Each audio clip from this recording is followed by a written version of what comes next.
خوشبو وغیرہ لگا لیں. یہ آپ کا وہ احرام کی پابندیاں جو یہاں سے لگی تھی یہ سب پابندیاں ختم ہو گئی. حجاج اکرام ایک غلطی وہاں کرتے ہیں, وہ یہ کرتے ہیں کہ نائی کی دکان پر وہ لائن لگائے بیٹھے ہوئے ہوتے ہیں. ابھی نمبر آنے میں وقت ہوتا ہے تو ایسی صورت کے اندر وہ قینچی اٹھائی اپنی مونچھیں درست کرنے لگ گئے, اور انہوں نے چلو ناخن کاٹ لیں, ناخن کاٹ لیے. اگر کسی شخص نے بال کاٹنے سے پہلے اپنی مونچھیں درست کی ہیں تو 2.25 سیر گندم صدقہ کرنا واجب ہوگا, اور اگر کسی نے ایک ہاتھ کی 5 انگلیوں کے ناخن کاٹے ہیں یا ایک پیر کی 5 انگلیوں کے ناخن کاٹے ہیں تو ایک دم دینا واجب ہوگا. تو اس واسطے جب تک بال نہ کٹ جائیں تو اس وقت تک وہ احرام کی پابندیاں برقرار ہیں. بال کٹنے کے بعد پابندی ختم ہوگی. بہرحال جب آپ نے بال کٹوا لیے تو اب آپ کی وہ احرام کی پابندیاں ختم ہو گئی. آپ جب تک مکہ مکرمہ میں ہیں تو بغیر احرام کی پابندیوں کے رہیں گے. اس دوران آپ کثرت سے نفلی طواف کیجئے. نفلی طواف کا طریقہ یہ ہوتا ہے کہ آپ بیت اللہ میں آ جائیے, اگر نیچے آپ کو موقع ملتا ہے نیچے, جہاں بھی آپ کو موقع ملتا ہے وہاں آ کر آپ حجر اسود والے کونے کو اپنی دائیں جانب میں رکھ کر یہاں نیت کریں کہ میں طواف کے نفلی طواف کے 7 چکر لگاتا ہوں, اے اللہ اس کو آسان فرما, قبول فرما. یہ نیت کرنے کے بعد اب بالکل آپ حجر اسود کی سیدھ میں آ جائیے. سیدھ میں آنے کے بعد اب آپ وہی 2 کام کریں گے کہ استقبال اور ایک استلام. استقبال آپ نے کیا, استلام کیا. اگر آپ کو اب موقع ملتا ہے تو ایسی صورت میں آپ حجر اسود کو ہاتھ بھی لگا سکتے ہیں, بوسہ بھی دے سکتے ہیں, اس واسطے کہ احرام کی کوئی خوشبو وغیرہ کی پابندی آپ پر نہیں ہے. 7 چکر لگائیں گے اور سادے طریقے سے لگائیں گے. اس کے 3 چکروں میں, پہلے 3 چکروں میں رمل نہیں ہوگا. 7 چکر مکمل کریں. ہر چکر کے اندر آپ جب حجر اسود والے کونے کے پاس سے گزریں تو حجر اسود کا استلام کریں. اگر آج آپ کو موقع ملتا ہے آپ رکن یمانی کا بھی استلام کریں. رکن یمانی حجر اسود والے کونے سے پہلے والے کونے کو کہتے ہیں, اور اس کے استلام کا طریقہ میں نے عرض کر دیا کہ دونوں ہاتھ لگائیں گے یا دایاں ہاتھ لگائیں گے. اس کا بوسہ نہیں لیا جائے گا, دور سے اشارہ نہیں کیا جائے گا, اشارہ یا ہاتھ لگا کر ہاتھوں کو چوما نہیں جائے گا. 7 چکر جب آپ کے مکمل ہو جائیں تو پھر 8ویں مرتبہ ایک مرتبہ اور استلام کریں تو یہ آپ کا طواف ہو گیا. اس کے بعد آپ 3 وہی ضمنی کام کریں, ملتزم پر دعا, مقام ابراہیم پر 2 رکعتیں اور زمزم پئیں تو یہ آپ کا نفلی طواف ہو گیا. جب تک آپ حج سے پہلے وہاں ہیں تو آپ کوشش کیجئے ہر نماز کے بعد آپ نفلی طواف کریں.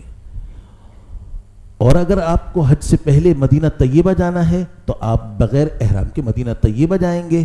واپسی آپ کی جب ہوگی حج سے پہلے تو احرام باندھ کر آئیں گے, اور عمرے کا احرام ایسے ہی باندھیں گے جیسے یہاں سے آپ باندھ کر گئے تھے, اور آ کر اب آپ عمرہ ادا کریں گے. اور عمرے کے وہی 3 کام کریں گے, بیت اللہ کا طواف, صفا مروہ کی سعی کریں گے, سر کے بال منڈوائیں گے. کوئی حاجی یہ خیال نہ کرے کہ ابھی تو سر پر بال ہی نہیں ہے, میں نے تو ابھی بال کٹوائے تھے, تو بھی اس کے ذمے اگر بال بالکل نہ ہوں یا باریک بال ہوں تو ایسی صورت کے اندر اس طرح پھروانا واجب ہے. تو یہ جب آدمی اس طرح پھروا لیں گے تو یہ آپ کا دوسرا عمرہ ہو جائے گا. یہاں تک کہ 8 ذی الحجہ تک آپ بغیر احرام کے رہیں گے. 8 ذی الحجہ کو آپ نے حج کا احرام باندھنا ہے. 8 ذی الحجہ کو آپ جب حج کا احرام باندھنے لگیں تو اس سے پہلے احرام باندھنے کی تیاری فرما لیں. اور احرام باندھنے کی وہی تیاری ہے کہ غسل وغیرہ آپ کر لیں. بدن پر بال غیر ضروری بڑھ گئے ہیں تو ان کو صاف کر لیں. ناخن وغیرہ ہیں اس کو تراش لیں, اگر بڑھے ہوئے ہیں تو یہ کام کر لیں. غسل وغیرہ کر لیں. غسل کرنے کے بعد اب آپ حج کا احرام باندھیں گے. اور حج کا احرام باندھنے کے 2 طریقے ہیں. ایک طریقہ اس میں افضل طریقہ ہے. افضل طریقہ یہ ہے کہ آپ احرام باندھنے سے پہلے ایک نفلی طواف کریں. اب اس کا طریقے 2 ہو سکتے ہیں. آپ اپنی قیام گاہ سے چادر لپیٹ کر آ جائیے, حرم میں آ کر نفلی طواف کر لیجئے. دوسری صورت یہ ہو سکتی ہے کہ آپ سلے ہوئے کپڑوں میں آئیں اور اپنے ساتھ چادریں لے آئیں اور یہاں آ کر آپ ایک نفلی طواف کر لیں. نفلی طواف کرنے کے بعد اب آپ سلے ہوئے کپڑوں میں تھے تو احرام کی چادریں باندھ لیں. چادریں بندھی ہوئی تھی تو آپ اس کے بعد نفلی طواف کے بعد احرام, چادریں تو بندھی ہوئی ہیں, اب آپ آ جائیے حتیم میں. یہ ہے حج کا افضل طریقہ. میں عرض کر رہا ہوں کہ اس کے اندر سب سے پہلے آپ نے ایک نفلی طواف کیا. نفلی طواف کرنے کے بعد چادریں بندھی ہوئی ہیں تو حتیم میں آ جائیے، چادریں بندھی ہوئی نہیں تو چادریں باندھ کر پھر حتیم میں آ جائیے۔ حتیم بیت اللہ کے اس حصے کا نام ہے جس پر چھت نہیں، یہ بیت اللہ ہی ہے لیکن اس پر چھت نہیں، فرق صرف اتنا ہے کہ اس پر چھت نہیں۔ آپ نے دیکھا ہوگا کہ سفید ایک دیوار بنی ہوئی ہے، اس کو حتیم کہتے ہیں۔ یہاں آ جائیے، یہاں آ کر آپ 2 رکعت احرام حج کی نیت سے پڑھیں، احرام حج کی نیت سے 2 رکعتیں پڑھ لیں۔ اور جب نفلیں پڑھنے کے لیے کھڑے ہوں تو اسی طرح آپ نفلیں پڑھیں گے۔ پہلی رکعت کے اندر قل یا ایھا الکافرون، دوسری رکعت کے اندر قل اللہ شریف پڑھیں اور سر پر ایک رومال اپنا چادر کا پلہ ڈال کر نفلیں پڑھیں۔ نفلیں پڑھنے کے بعد چادر کا پلہ سر سے اتار دیں۔ اب نیت کر کے تلبیہ پڑھ لیں۔ نیت آج آپ نے کرنی ہے، اے اللہ میں حج کا احرام باندھتا ہوں، اس کو آسان فرما، قبول فرما۔ اے اللہ میں حج کا احرام باندھتا ہوں، اس کو آسان فرما، قبول فرما۔ اللہم انی ارید الحج فیسرہ لی وتقبلہ منی، اے اللہ میں حج کا احرام باندھتا ہوں، اس کو آسان فرما، قبول فرما۔ اس میں نے عرض کیا تھا کہ نیت دراصل دل کے ارادے کا نام ہے، نیت دل کے ارادے کا نام ہے، اور زبان سے کہہ لینا یہ مستحب ہے تاکہ زبان اور دل یہ یکساں ہو جائے۔ تو اس واسطے اگر آپ کو یہ الفاظ یاد ہوں تو ان الفاظ سے آپ نیت کیجئے، اللہم انی ارید الحج فیسرہ لی وتقبلہ منی۔ لیکن اگر آپ کو یہ الفاظ یاد نہ ہوں تو اپنی اپنی زبان میں کہہ لیں، اپنی زبان میں کہہ لیں میں حج کا احرام باندھتا ہوں، اس کو آسان فرما، قبول فرما۔ اس کے بعد تلبیہ پڑھ لیں۔ جب آپ نے تلبیہ پڑھا تو آپ کا یہ حج کا احرام بن گیا۔ یہ ہے حج کا احرام باندھنے کا افضل طریقہ، جس کا حاصل کیا ہے؟ ایک نفلی طواف اور نفلیں حتیم میں پڑھنا، یا کم سے کم حتیم میں آ کر، کم سے کم حتیم میں آ کر نیت کرنا۔ کیا کر رہے ہیں؟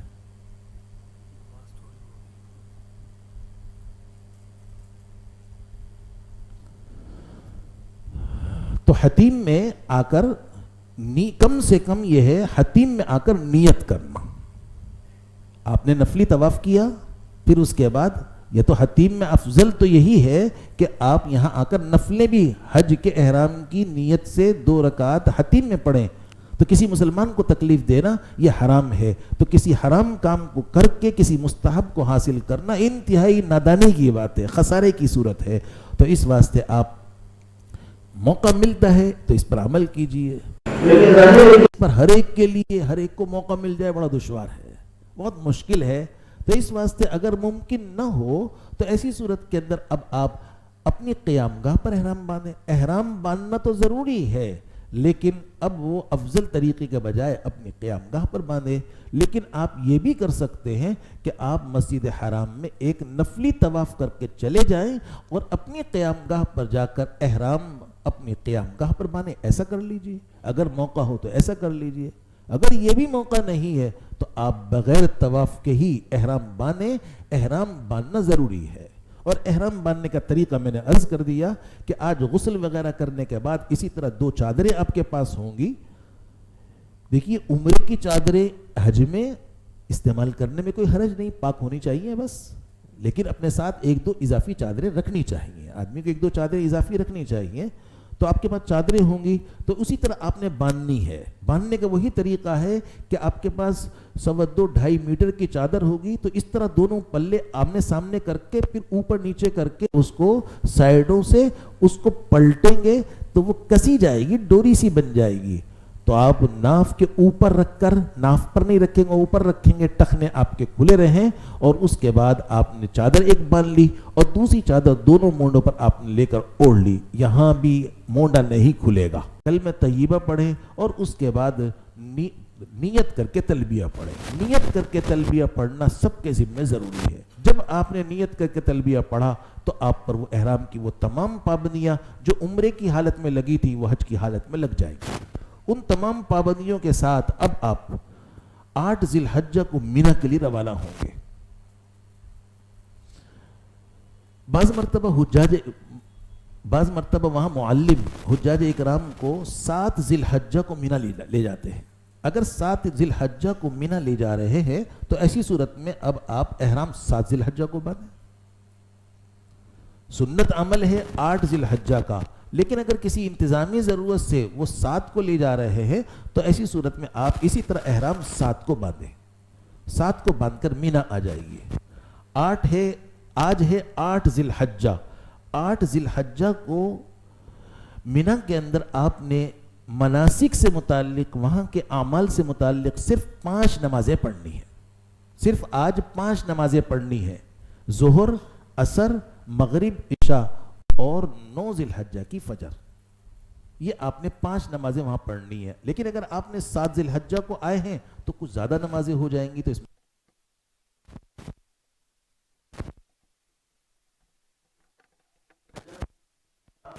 5 نمازیں مناسک سے متعلق۔ حجاج اکرام اب کیا کریں؟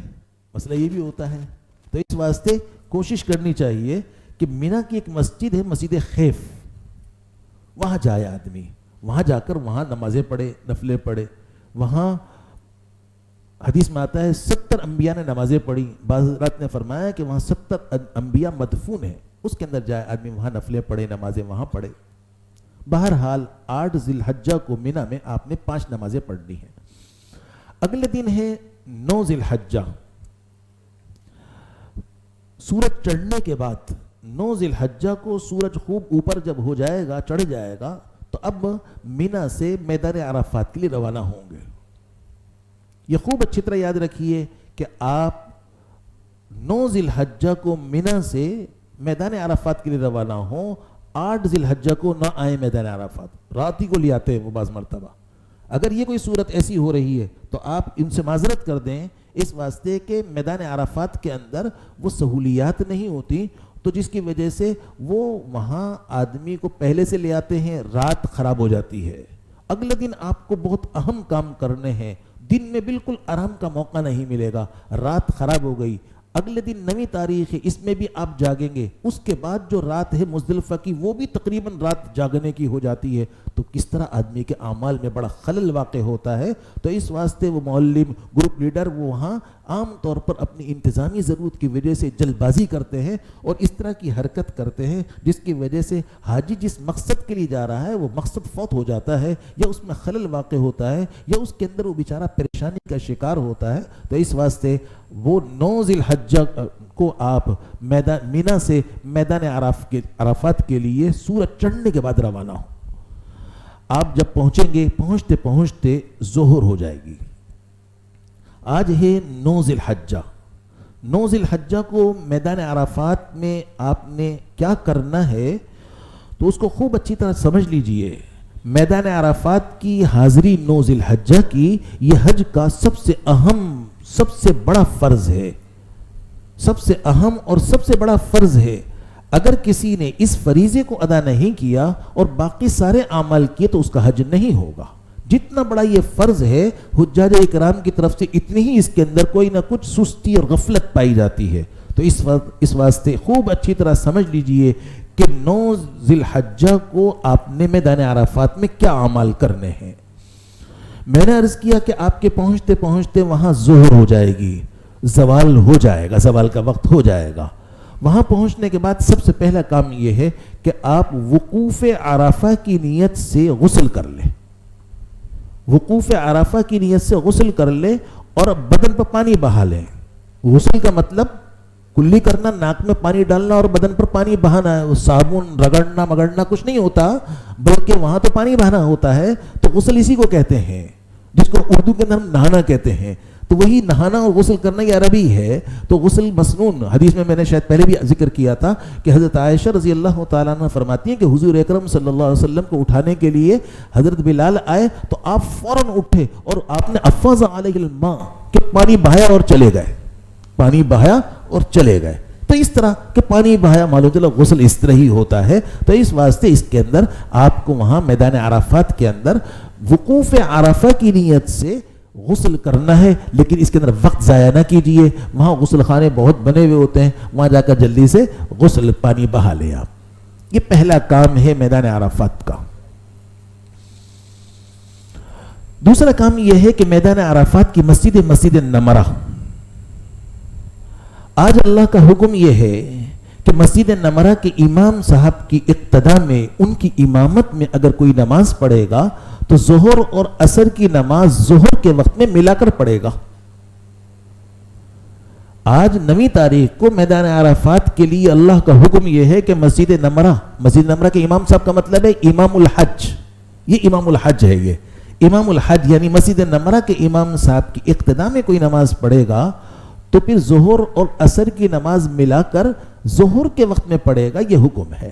لیکن اگر کوئی شخص مسجد نمرہ کے امام صاحب کی امامت میں نماز نہیں پڑھتا تو ایسی صورت کے اندر وہ ظہر کی نماز ظہر کے وقت میں اور عصر کی نماز عصر کے وقت میں پڑھے گا، یہ وہاں کا حکم ہے۔ تو آپ حضرات سے کے لیے ایک مشورہ بھی ہے، ایک مسئلہ بھی ہے۔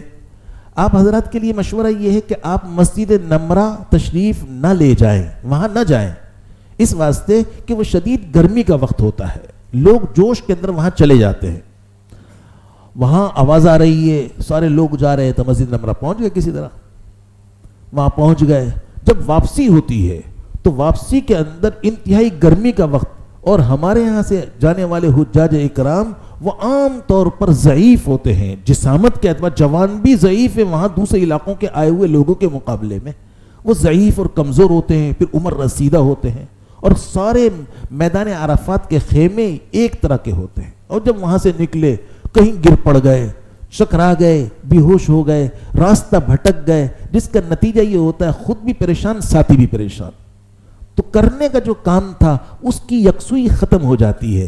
اس واسطے عرض یہ ہے کہ آپ اپنے خیمے میں نماز پڑھیں۔ جب آپ اپنے خیمے میں نماز پڑھیں گے تو ایسی صورت میں ظہر کی نماز ظہر کے وقت میں اور عصر کی نماز عصر کے وقت میں پڑھیں۔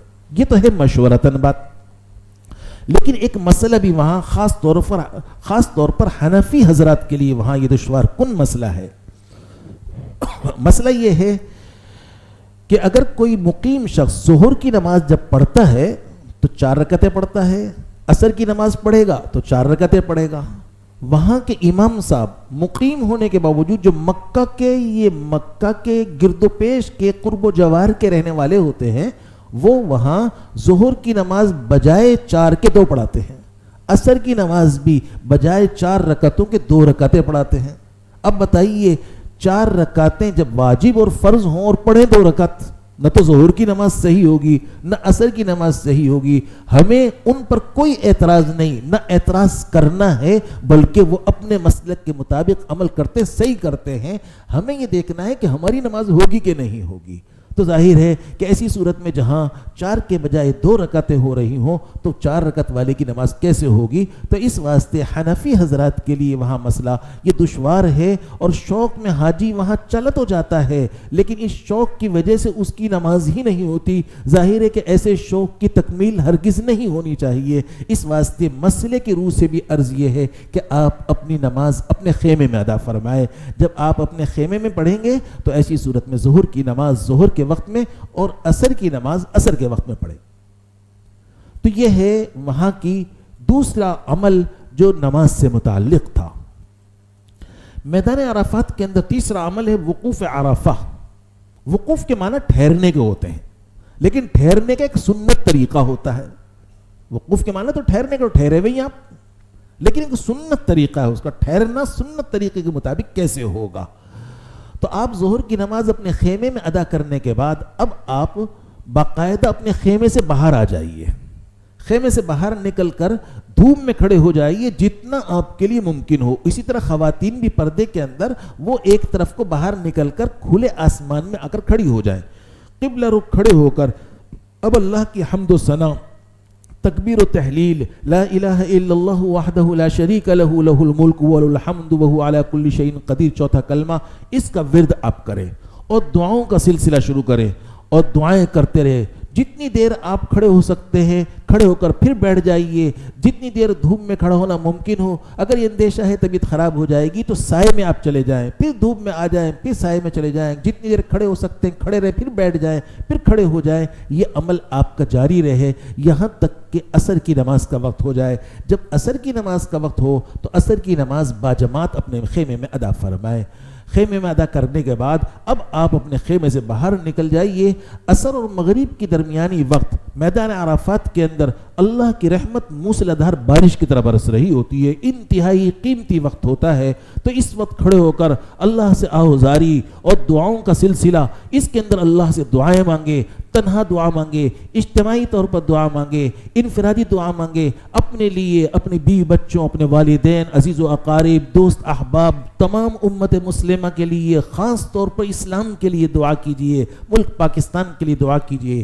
یہ آپ کا عمل بالکل مغرب تک جاری رہنا چاہیے۔ اس کو کہتے ہیں وقوف عرفہ، سنت کے مطابق کہ آپ کھڑے ہو کر دھوپ میں یا کھلے آسمان میں اللہ کی حمد و ثنا، تکبیر و تہلیل اور اس کے بعد دعا، یہ اس کا عمل خاص طور پر عصر کے بعد دعا کا یہ سلسلہ آپ کا جاری رہے یہاں تک کہ مغرب ہو جائے۔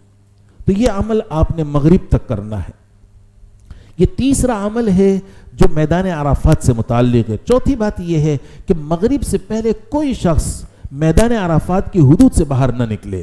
بڑے افسوس سے کہنا پڑتا ہے وہاں معلم اور وہ گروپ لیڈر، وہ اس وقت اس کو یہ تقاضا ہو رہا تھا کہ بس میں بٹھا دوں کسی طریقے سے لوگوں کو، وہ بس میں بٹھانے کے لیے وہ مسلط ہوتا ہے، وہ بیچارہ رو رہا ہے، لیکن یہ اس میں رو رہا ہے کہ یہ بس میں نہیں بیٹھ رہا، وہ اللہ کے سامنے یہ بس میں نہ بیٹھنے پر ہو رہا ہوتا ہے، یہ مصیبت بنائی بھی ہوتی ہے۔ تو اس واسطے اس کا خیال رکھیے، اور ان کو بھی چاہیے، ان سے بھی میری درخواست ہے کہ یہ حج کے لیے وہاں اللہ کو منوانے کے لیے، اللہ سے مانگنے کے لیے حاضر ہیں، ان کے اس عمل کے اندر وہ کہتا کیا ہے؟ کہتا یہ کہ وہ بس بھی تو میدان عرفات میں کھڑی ہوئی ہے، بھئی وہ ایک پورا ماحول ہے اس کو برباد کر دیتا ہے، پورے ماحول کو تباہ کر دیتا ہے۔ وہ اللہ سے، ایک آدمی مسجد میں بیٹھا باتیں کر رہا ہے، ایک آدمی نماز پڑھ رہا ہے، تو اس کا ماحول باتوں کا ہے، اس کا ماحول مانگنے کا ہے، اس ماحول کو اٹھا کر وہاں لے جائے۔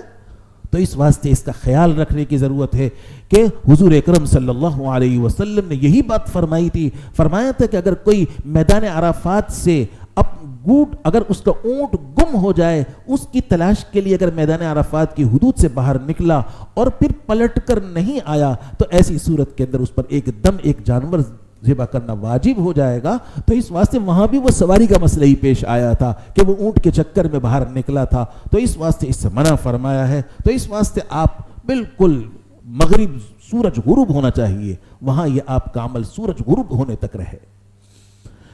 یہ ہے میدان عرفات سے متعلق چوتھی بات۔ پانچویں بات یہ ہے کہ آج اللہ کا حکم یہ ہے کہ آپ غروب آفتاب تو میدان عرفات میں ہو، اس وقت تک آپ وہاں رہیں، لیکن آج حکم یہ ہے کہ مغرب کی نماز یہاں نہیں پڑھنی، مغرب کی نماز یہاں نہیں پڑھنی ہے، بلکہ مغرب کی نماز نہ تو میدان عرفات میں پڑھنی ہے نہ راستے میں پڑھنی ہے، بلکہ آج مغرب کی نماز مزدلفہ کے اندر عشاء کے وقت میں ملا کر پڑھنی ہے۔ یہ اللہ کا حکم ہے۔ تو اس واسطے کوئی حاجی یہ ہرگز خیال نہ کرے کہ مغرب کا وقت ہو گیا چلو نماز سے فارغ ہوتے چلے، اگر کسی نے نماز پڑھی تو اس کو دوبارہ دہرانا واجب ہوگا، تو اس واسطے وہاں نماز ہم نے نہیں پڑھنی۔ تو یہ 5 باتیں میدان عرفات سے متعلق ہیں۔ ہمارے بڑے ایک چھٹی بات بھی یہاں فرماتے تھے، اور وہ بڑی اہم ہے، انشاءاللہ آپ حضرات کو اس کی ضرورت پیش نہیں آئے گی، لیکن ہو سکتا ہے اس سے کسی کو فائدہ ہو، تو اس واسطے میں عرض کر دیتا ہوں۔ وہ یہ ہے کہ عام طور پر وہاں اعلانات، سب سے پہلی بات تو یہ ہے کہ میدان عرفات کی حدود متعین ہے، حدود متعین ہے، وہاں پتھر لگے ہوئے ہیں، نصب ہیں، نشانات ہیں، اور پھر وہاں اعلانات بھی ہوتے رہتے ہیں، پہاڑوں پر بھی نصب ہیں، مختلف جگہوں پر۔ لیکن بعض مرتبہ معلم اپنی کسی ضرورت کی وجہ سے یا حاجی کسی ناواقفیت کی وجہ سے میدان عرفات کی حدود کے باہر خیمہ لگائے رہتا ہے، میدان عرفات کی حدود کے باہر وہ خیمے میں رہتا ہے، اور وہیں کا وہیں اٹھ کر مزدلفہ چلا جاتا ہے۔ اگر خدا نہ خواستہ کوئی اس طرح کرتا ہے کہ وہ زوال کے بعد تھوڑی دیر کے لیے بھی میدان عرفات کی حدود میں نہیں آیا، باہر ہی ٹھہرا رہا اور باہر کا باہر ہی وہ مزدلفہ چلا گیا، تھوڑی دیر کے لیے بھی میدان عرفات کی حدود میں نہیں آیا، تو ایسی صورت میں اس کا حج نہیں ہوگا۔ چنانچہ مسجد نمرہ، اس کا محراب والا حصہ، حال کا آدھا حصہ جو محراب کی طرف کا ہے، وہ میدان عرفات کے باہر ہے، چنانچہ اس کے دونوں طرف نشان بھی لگے ہوئے ہیں، لیکن حجاج اس میں سائے میں وہاں لیٹے ہوئے، باہر انہوں نے خیمہ لگا رکھا سائے میں۔ اور خدا نہ خواستہ یہی اگر کوئی شخص عمل کرتا ہے اور اسی طرح وہاں سے اٹھ کر مزدلفہ چلا جاتا ہے، تو ایسی صورت کے اندر اس کا حج نہیں ہوگا۔ اس واسطے اس کا خیال رکھنے کی ضرورت ہے کہ ہم جہاں ٹھہرے ہوئے ہیں وہ میدان عرفات کی حدود ہے کہ نہیں ہے۔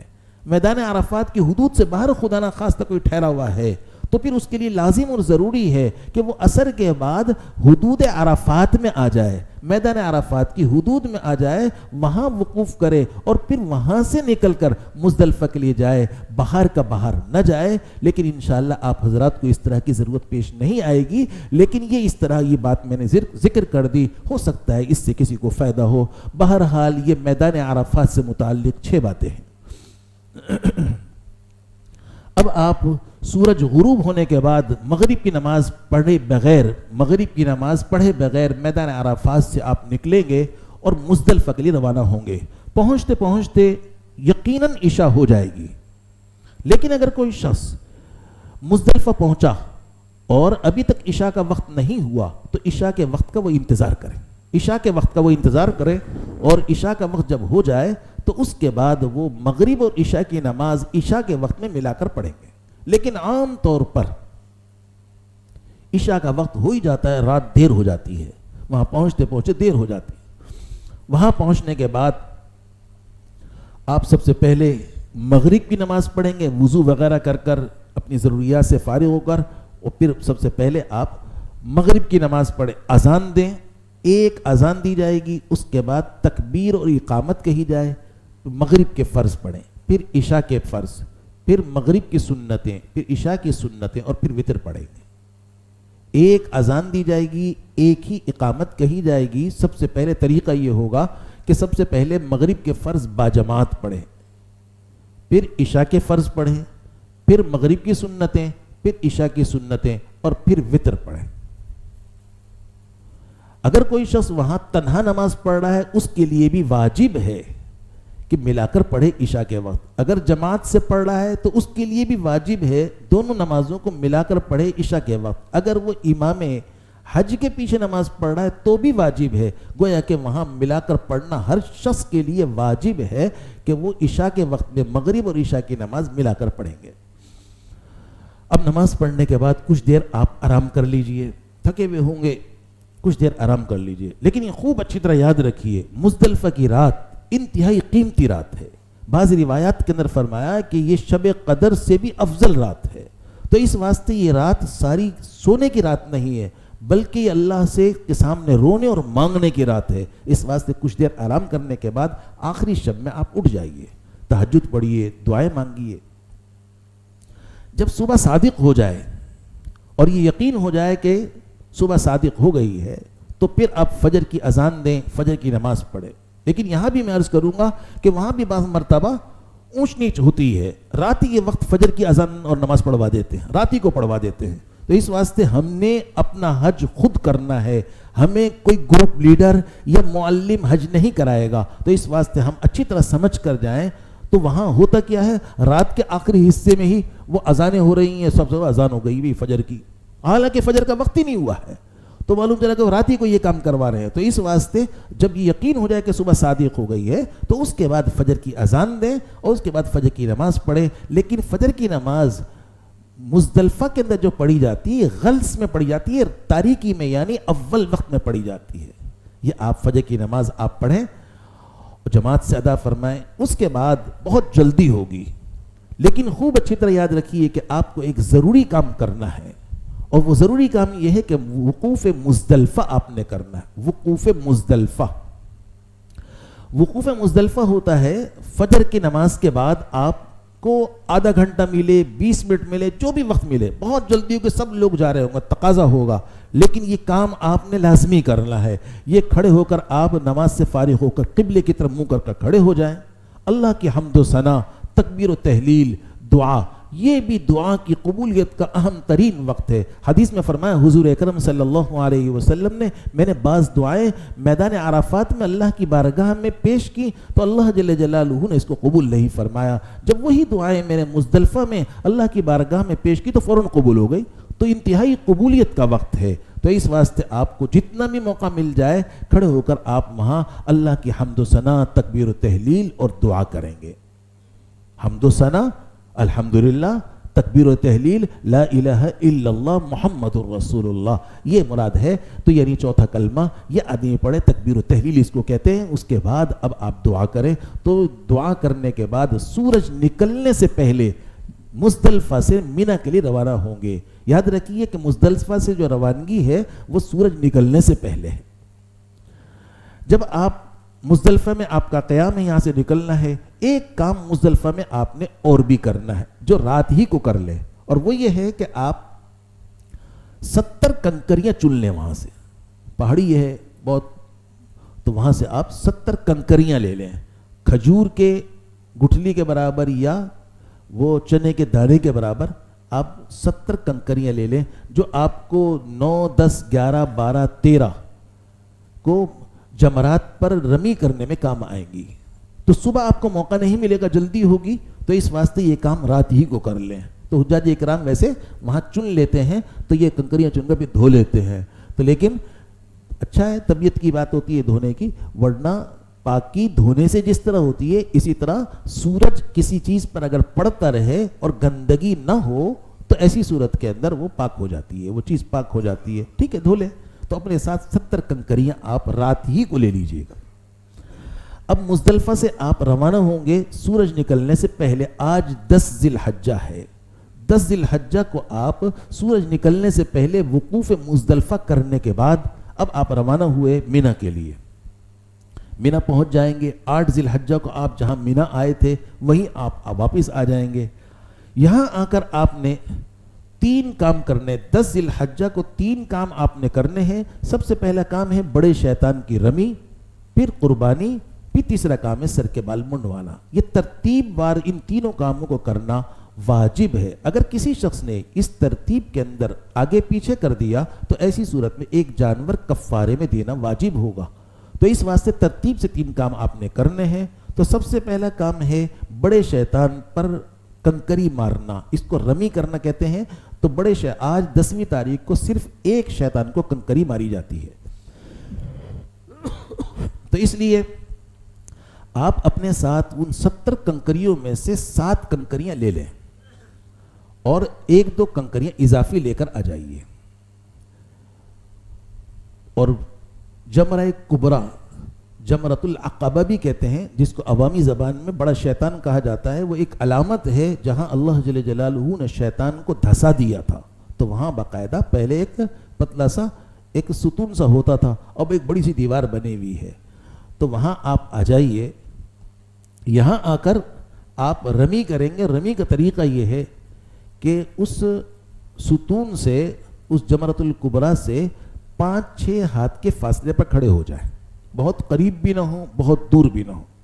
5-6 ہاتھ کے فاصلے پر کھڑے ہو کر سیدھے ہاتھ کی شہادت کی انگلی اور انگوٹھے کے درمیان کنکری پکڑیں اور تکبیر کہتے ہوئے کنکری ماریں گے. بسم اللہ اللہ اکبر وللہ الحمد رغما للشیطان ورزا للرحمن کہہ کر کنکری ماریں. بسم اللہ اللہ اکبر وللہ الحمد رغما للشیطان ذلیل و خار ہو شیطان ورزا الرحمن اور راضی ہو رحمان. تو یہ ہے کنکری مارنے پر دعا.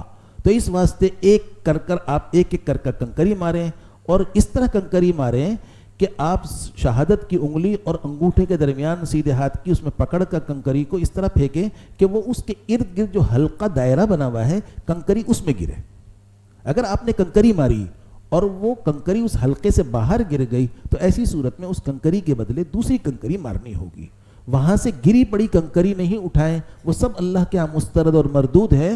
آپ اپنے ساتھ, میں نے عرض کیا, 1-2 اضافی کنکری لے جائیں اور ایک کر کنکری ماریں. اگر کسی شخص نے 7 کنکریاں اکٹھی پھینک دیں تو ایسی صورت میں وہ 1 کنکری شمار ہوگی, 6 کنکریاں اور مارنی ہوگی. تو اس واسطے ایک کر کنکری ماریں گے, اس حلقے میں گرنی چاہیے, اور ہر کنکری پر تکبیر کہیں. زبان سے کوئی فضول کلمہ, اپنے غصے کا اظہار, کوئی جوتا, بڑے پتھر, اس طرح کی کوئی حرکت نہ کریں. وہاں کنکری مارنے سے وہ گناہ معاف ہوتا ہے جس کی وجہ سے جہنم طے ہو چکی تھی, وہ گناہ معاف ہوگا. جس سے جہنم طے ہو چکی تھی وہ گناہ معاف اللہ کرتا ہے. تو اس واسطے ایک بہت بڑی عبادت کے اندر آپ مصروف ہیں, تو زبان سے کوئی فضول کلمہ نہیں, بلکہ یہ دعا کوشش کریں یاد ہو.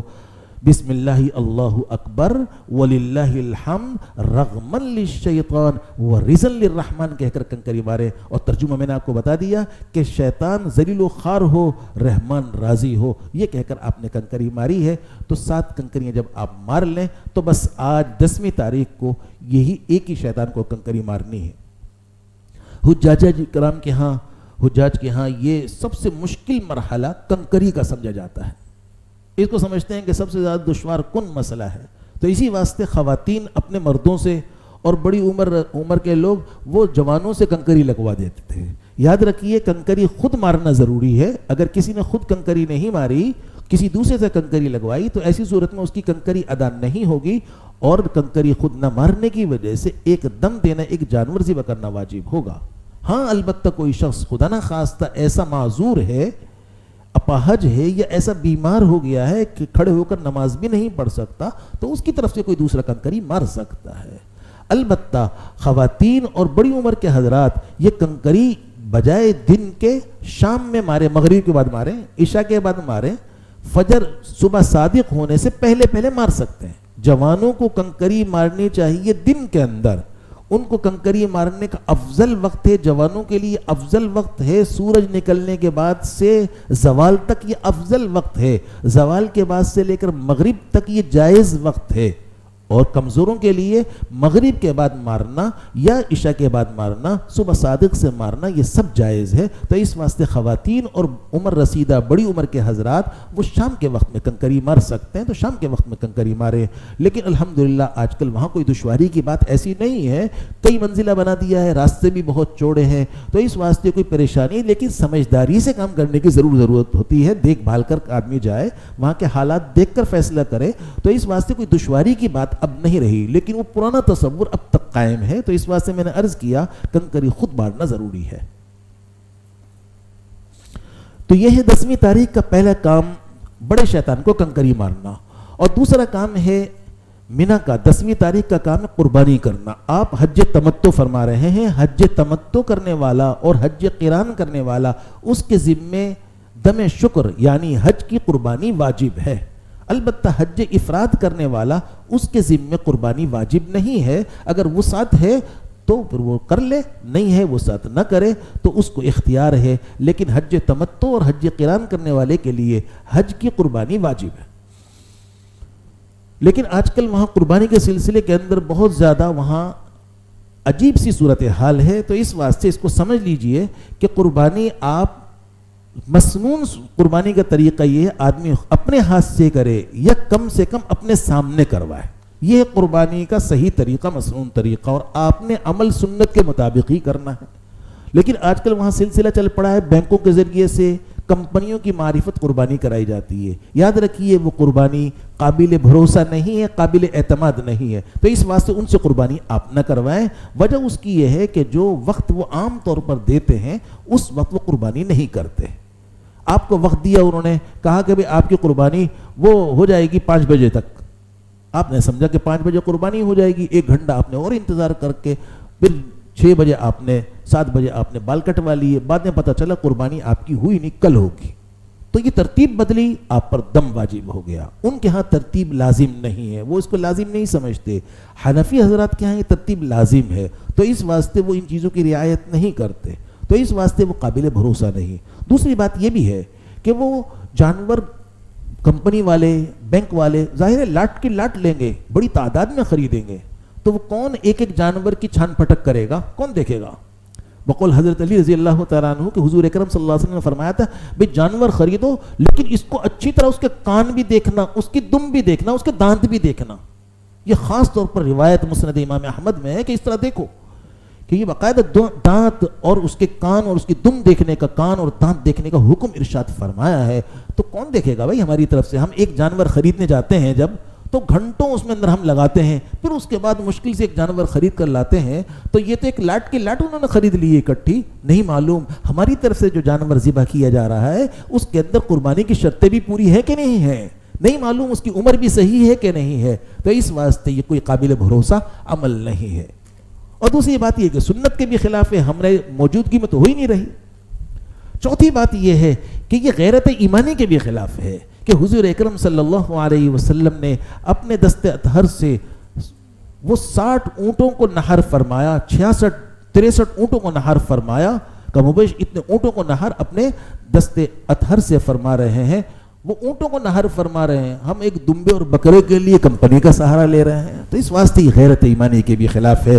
تو اس واسطے آپ قربانی خود کیجئے، اور اگر خود نہیں کر سکتے کم سے کم گروپ کے اندر جو جوان ساتھی ہیں وہ چلے جائیں اور وہ جا کر وہاں وہ جانور خریدیں، اور پھر ان کو آپ اپنا وکیل بنائیے، وہ دیکھ بھال کر کے جانور خریدیں اور پھر وہ آپ کو اطلاع کریں تاکہ قربانی قابل اعتماد، قابل بھروسہ ہو.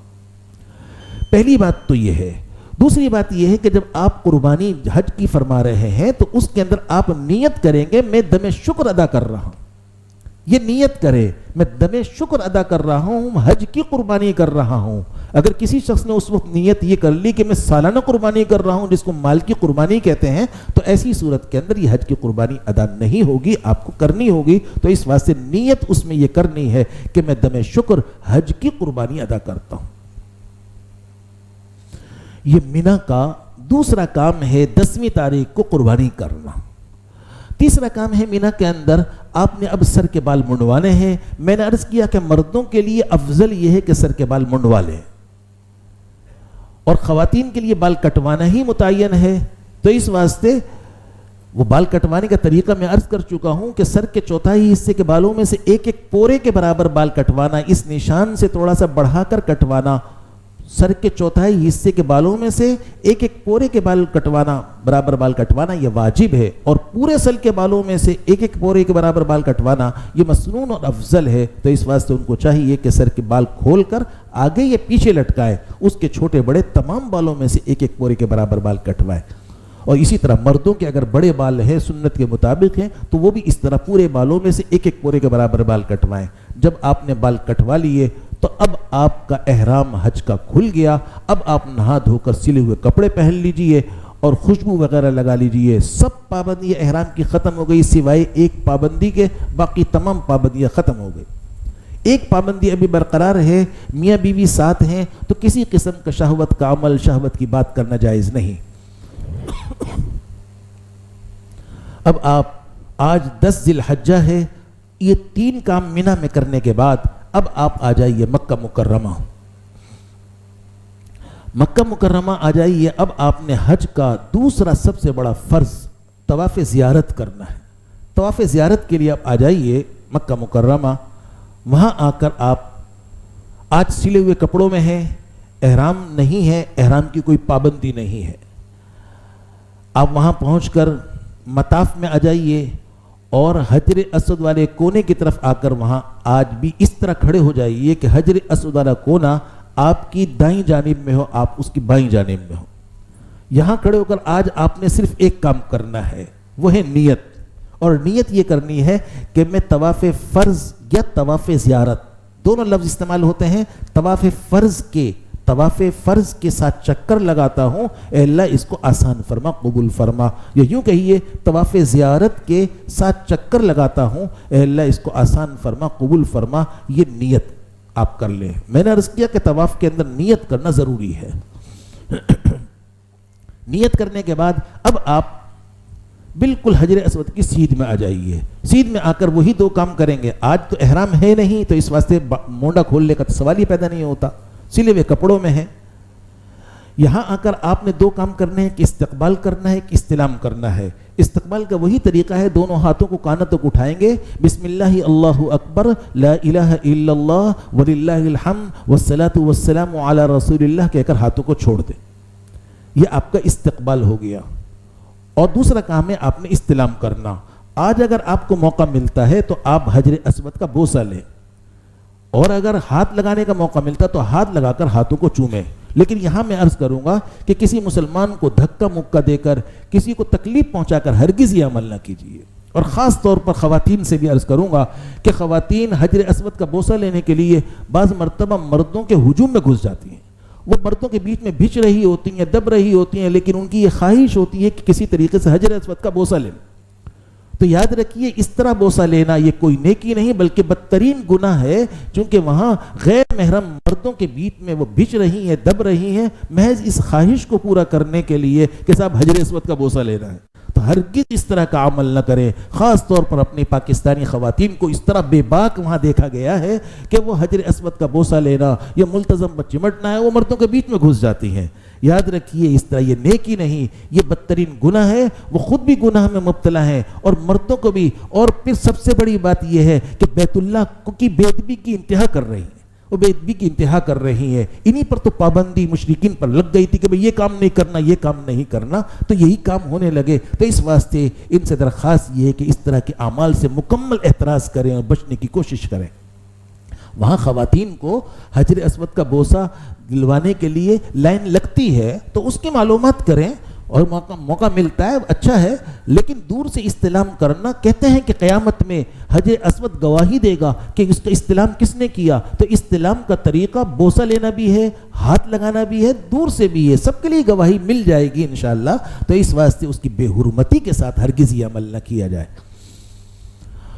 تو میں نے عرض کیا کہ آپ طواف زیارت کے لیے حاضر ہیں وہاں، تو استقبال کے بعد استلام کریں، اور استلام کے اندر اگر آپ کو بوسے کا موقع ملتا ہے آپ بوسہ لیں، ورنہ ہاتھ لگا کر ہاتھوں کو چومیں، لیکن اگر اس کا موقع نہیں ملتا دور سے اسی طرح اشارہ کریں اور ہاتھوں کو چوم لیں۔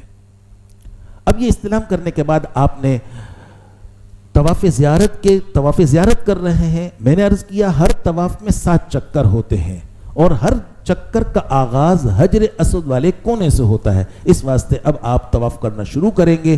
اس کے بھی پہلے 3 چکروں کے اندر رمل کرنا ہے، یعنی اس کے اندر ایڑی اٹھا کر پنجوں کے بل ذرا مونڈے ہلاتے ہوئے سینہ نکال کر پہلوانوں کی طرح اکڑ کر چلے۔ رش بے پناہ ہوتا ہے، تو اس واسطے یہ تھوڑی سی حالت اور کیفیت ایسی بنا لیں، لیکن کسی کو دھکا مکہ دے کر نہیں۔ وہاں کے آداب میں اہم ترین چیز یہ ہے کہ لوگوں کی تکلیف برداشت کرو، اپنی تکلیف سے لوگوں کو بچاؤ۔ تو لوگوں کی تکلیف برداشت کرنا اور اپنی تکلیف سے لوگوں کو بچانا وہاں کا سب سے بڑا ادب ہے۔ تو اس واسطے اس کا خیال کیجئے کہ آپ کے کسی عمل سے کسی کو تکلیف نہ پہنچے۔ اگر آپ کو کوئی تکلیف پہنچی ہے تو پھر اس کی طرف مڑ کر نہ دیکھیں، بلکہ اس کو درگزر کریں تاکہ اللہ کا رحم ہم پر آئے۔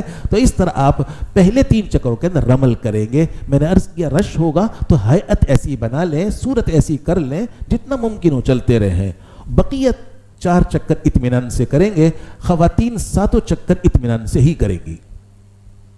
ہر چکر کے اندر حجر اسود کا استلام کریں گے، اور حجر اسود والے کونے سے پہلے والا کونا رکن یمانی، اگر آج آپ کو موقع ملتا ہے تو اس کا بھی استلام کریں۔ اس کے استلام کا طریقہ یہ ہوتا ہے کہ چلتے چلتے دونوں ہاتھ لگائیں گے، یا دایاں ہاتھ لگائیں گے، سیدھا ہاتھ لگائیں گے، الٹا ہاتھ نہیں لگائیں گے، دور سے اشارہ نہیں کریں گے۔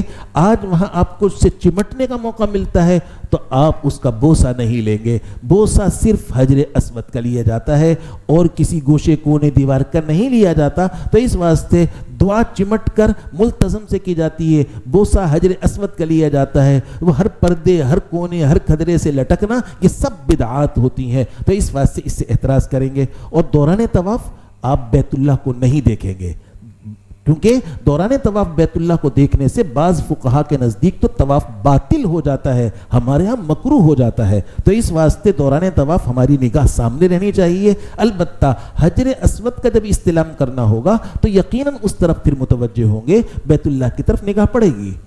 جب آپ کے 7 چکر مکمل ہو گئے تو اس کے بعد آپ وہی 3 ضمنی کام کریں گے۔ ملتزم پر دعا کریں گے، اگر آج آپ کو موقع ملتا ہے تو ملتزم پر چمٹ کر دعا کریں۔ میں نے عرض کیا کہ ملتزم نام ہے بیت اللہ کے دروازے اور حجر اسود والی درمیانی دیوار کا۔ اس پر چمٹنے کا طریقہ ہے کہ اس سے سینہ چمٹاتے ہیں، سینہ چمٹا کر ہاتھ پھیلا کر، ملتزم کے معنی چمٹنے کے ہی ہیں، لفظی معنی یہی ہے۔ تو اس سے اس طرح چمٹ کر پھر وہاں دعا کرتے ہیں۔ تو اس کا طریقہ ہے، اس پر خوشبو ہوتی ہے، لیکن آج تو احرام نہیں ہے تو اس واسطے خوشبو کی کوئی پابندی بھی نہیں۔ تو لیکن یہاں بھی میں عرض کروں گا کہ کسی مسلمان کو دھکا مکہ دے کر ہرگز یہ عمل نہ کریں، یہ عمل نہ کریں۔ وہاں آسان سا طریقہ، آپ پیچھے آ جائیں اس کے، بس پیچھے جب کھڑے ہوں گے تو آپ کا نمبر آئے گا، لیکن اگر آپ نے دھکا دیا تو پھر کسی کا بھی نہیں آئے گا، تو گناہ بلا وجہ لازم ہوگا۔ تو اس واسطے بس پیچھے کھڑے ہوں، وہ ہٹے گا۔ ہماری دعا کتنی دیر کی ہوتی ہے؟ آدھے منٹ کی دعا ہوتی ہے، بس چلو آگے۔ تو اس واسطے وہ دعا کریو چل دیے، تو وہ دعا کا مقام ہے، تو اس واسطے نمبر آ جاتا، پیچھے کھڑے ہو جائیں نمبر آپ کا آ جائے گا۔ تو ملتزم پر آپ دعا فرمائیں۔ دعا کرنے کے بعد دوسرا کام ہے مقام ابراہیم پر 2 رکعتیں، اور مقام ابراہیم کی طرف منہ کر کے نماز نہیں پڑھی جاتی، بلکہ اس طرح نماز پڑھی جاتی ہے کہ ہمارا رخ بیت اللہ کی طرف ہو، بیچ میں مقام ابراہیم ہو۔ وہاں یہ دیکھا گیا ہے کہ حجاج اکرام اس کی طرف منہ کر کے نماز پڑھ رہے ہوتے ہیں، بیت اللہ سے ان کا انحراف ہوتا ہے، منہ مڑا ہوا ہوتا ہے۔ یاد رکھیے ہم مسجد حرام میں نماز سیدھی صف میں نہیں پڑھتے بلکہ گول کر کر پڑھتے ہیں، تو گویا کہ وہاں گولائی سیدھے پن سے ہٹا کر گولائی میں لائے بیت اللہ کی عظمت کے لیے، سب کا منہ بیت اللہ کی طرف ہو جائے، تو اس واسطے وہاں اس سے انحراف اور تھوڑا سا ہٹا ہوا نہیں ہونا چاہیے۔ تو ہم اس طرح کھڑے ہوں مقام ابراہیم اور بیت اللہ کے درمیان، ہمارے اور بیت اللہ کے درمیان مقام ابراہیم ہو، اس طرح کھڑے ہوں، ورنہ قرب و جوار میں جہاں کہیں جگہ مل جائے تو وہاں 2 رکعتیں آپ پڑھیں۔ یہ آپ 2 رکعتیں پڑھیں گے، یہ تحیۃ الطواف ہوگا، 2 گانا جس کا میں نے عرض کیا کہ پڑھنا واجب ہے، البتہ مکروہ وقت اگر ہے تو اس وقت نہیں پڑھیں گے۔ دوسرا کام یہ آپ نے کر لیا۔ تیسرا کام آپ زمزم پیئیں اور پھر خوب اچھی طرح پانی پیئیں، دعا کریں شروع میں بھی آخر میں بھی، اپنے اوپر پانی ڈالیں۔ تو یہ جب آپ نے کام کر لیا تو یہ آپ کا طواف زیارت اپنے 3 ضمنی کاموں کے ساتھ مکمل ہو گیا۔ وہ پابندی جو بیوی کی تھی وہ پابندی بھی ختم ہو گئی۔ اس کے بعد آپ نے سعی کرنی ہے، حج کی سعی۔ حج تمتع کرنے والے کے لیے افضل اور مسنون یہ ہے کہ وہ حج کی سعی طواف زیارت کے بعد کرے۔ تو اس واسطے حج کی سعی کے لیے آپ آ جائیے۔ جب حج کی سعی کے لیے آئیں گے تو ایک مرتبہ پھر آپ وہاں آ کر وہ حجر اسود کا استلام کریں گے۔ حجر اسود کا استلام کریں گے، یہ آپ کا 9ویں مرتبہ استلام ہوگا۔ یہ حجر اسود کا استلام کرنے کے بعد اب آ جائیے آپ، صفا مروہ آمنے سامنے پہاڑیاں ہیں، تو صفا پر آ کر یہاں بھی آپ اللہ کی حمد و ثنا تکبیر و تحلیل کرنے کے بعد نیت کریں میں حج کی سعی کے ساتھ چکر لگاتا ہوں، اور دعا اور نیت کرنے کے بعد اب آپ صفا سے مروہ کی طرف چلیں گے، اور بیچ میں وہی ہرے ستون آئیں گے، اس کے اندر ذرا مرد تیزی سے جھپٹ کر چلیں، ستون نکل جائیں، اطمینان سے چلیں، یہاں تک کہ مروہ پر آپ پہنچ جائیں گے۔ مروہ پر آپ پہنچ کر پھر اللہ کی حمد و ثنا تکبیر و تحلیل و دعا کیجئے، پھر مروہ سے صفا، صفا سے مروہ 1 چکر، مروہ سے صفا 2 چکر، 7واں چکر آپ کا مروہ پر مکمل ہوگا۔ صفا پر بھی دعا کرنی ہے، مروہ پر بھی دعا کرنی ہے۔ آتے ہوئے اور جاتے ہوئے ان ہرے ستونوں کے درمیان مرد ذرا تیزی سے چلیں گے، خواتین اس پورے راستے کے اندر اطمینان سے چلیں گی۔ اب آپ کا 7واں چکر جب مروہ پر مکمل ہو گیا تو اس کے بعد آپ 2 رکعتیں پڑھ لیں۔ یہ سعی کا 2 گانا ہے جو مستحب ہے، اس کے لیے مقام ابراہیم پر جانے کی ضرورت نہیں، لیکن اس کا خیال رکھیے کہ مکروہ وقت نہ ہو۔ مکروہ وقت میں نے عرض کر دیے، مکروہ وقت نہیں ہونا چاہیے۔ اب آپ اگر یہ آج 10 ذی الحجہ ہے، 10 ذی الحجہ کو یہ 4تھا کام آپ کر رہے ہیں۔ 3 کام آپ مینا میں کر چکے ہیں، یہ 4تھا کام آ کر آپ طواف زیارت کا مکہ میں کر رہے ہیں۔ یہاں کرنے کے بعد یہ طواف زیارت سے فارغ ہونے کے بعد اب آپ آ جائیے مینا۔ مینا آ جائیے۔ حجاج اکرام بعض مرتبہ مکہ میں ہی ٹھہر جاتے ہیں۔ یاد رکھیے کہ مکہ میں ٹھہرنا طواف زیارت کے بعد یہ خلاف سنت عمل ہے، سنت کے خلاف عمل ہے۔ کوشش کریں آپ کا سارا عمل سنت کے مطابق ہو۔ کہتے بھئی اپنا یہاں شقہ ہے، وہاں اپنا رہائش گاہ ہے، اسی کے اندر آ کر پڑ گئے، وہاں پریشانی نہیں، پانی نہیں تھا، لائٹ نہیں تھی، وہاں ٹھنڈ نہیں، اے سی نہیں چل رہا تھا، تو یہیں پڑ گئے۔ تو وہاں کوئی آپ ٹھنڈا پانی پینے نہیں گئے بلکہ وہاں حج کرنے گئے ہوئے ہیں، تو اس واسطے اس کی فکر کیجئے کہ آپ کا عمل صحیح ہو رہا ہے کہ نہیں ہو رہا۔ یہ دیکھیے، یہ تو چیزیں ضمنی ہیں، ساری طبعاً ہے، یہ تو یہاں بھی پوری ہو جائیں گی، تو اس واسطے اس کی فکر کیجئے۔ تو وہاں بلا وجہ نہ ٹھہرے۔ ہاں آپ نے طواف زیارت رات کو کیا، اب رات کو بالکل ایسے وقت میں کیا کہ فجر کا وقت ہو رہا ہے، تو اب ایسی صورت میں آپ نے دیکھا 15 منٹ باقی ہیں نماز میں، تو آپ وضو کر آئے، نماز تیار تھی، نماز پڑھ لیں، تو نماز پڑھ کر پھر چلے جائیں۔ لیکن وہ معلوم چلا کہ 2 گھنٹے باقی ہیں پھر پڑھ گئے، تو یہ کام نہ کریں، بلکہ رات مینا میں گزارنا سنت ہے۔ تو اس واسطے آپ طواف زیارت کرنے کے بعد آپ کو گھنٹہ بھی ملتا ہے تو آپ وہاں سے نکلیں، مینا آئیں تاکہ سنت پر عمل ہو۔